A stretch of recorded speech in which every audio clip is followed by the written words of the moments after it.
Հայտնի են մայիսին Հայաստանում անցկացված կոնկուրս Մոնդիալ դե Բրյուսել 2026 գինու հեղինակավոր մրցույթի արդյունքները։ Միջազգային 400 փորձագետ կույր համտեսի ձևաչափով գնահատել է շուրջ 7700 գինի, այդ թվում նաև հայկական գինիներ, որոնք արժանացան աննախադեպ թվով մրցանակների։ Վերահաստատելով հայկական գինու բարձր որակը, աճող հեղինակությունն ու մրցունակությունը միջազգային հարթակներում։ Ստացվենք 2 Grand Gold, 13 ոսկե, 20 արծաթե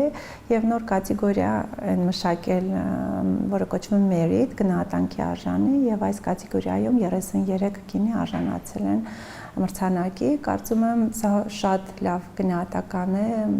սա խոսում է նրա մասին, որ իսկապես մեր գինիները իրենց ուրույն տեղն են գրավում միջազգային գինու քարտեզի վրա, ճանաչում են բերում երկրին եւ շարունակելու ենք ակտիվ աշխատել, առաջ մղել հայկական գինին, մինչեւ չստանանք մեր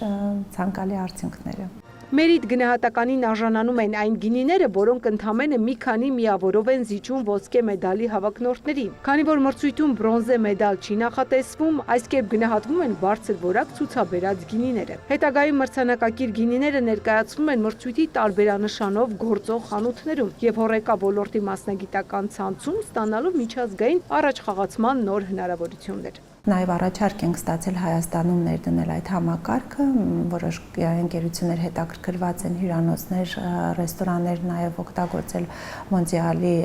նշանը, որը ճանաչում է բերում իհարկե գինիներին, որպես լավագույն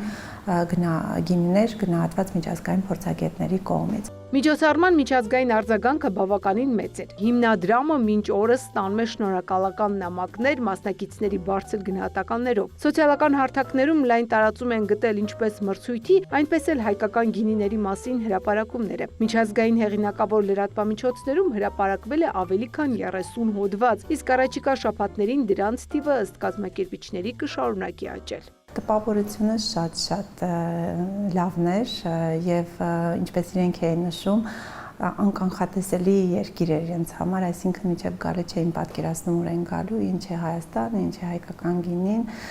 ինչ հետաքրքիր տերուարներ ունենք եւ այլն, եւ կարծում եմ այս միջոցառումից հետո իսկապես Հայաստանը ճանաչում կունենա որպես հնագույն գինեգործական երկիր։ Համագործակցությունը մրցույթի հետ կշարունակվի, քանի որ այն ոլորտի ամենահեղինակավոր հարթակներից է եւ տարվա ընթացքում իրականացնում է բազմաթիվ նախաձեռնություններ։ Միաժամանակ հայկական գինիները կներկայացվեն նաեւ միջազգային այլ մրցույթներում։ Ծաղկանուշ Միրզոյան, Էդգար Դավթյան, Դուրեշ։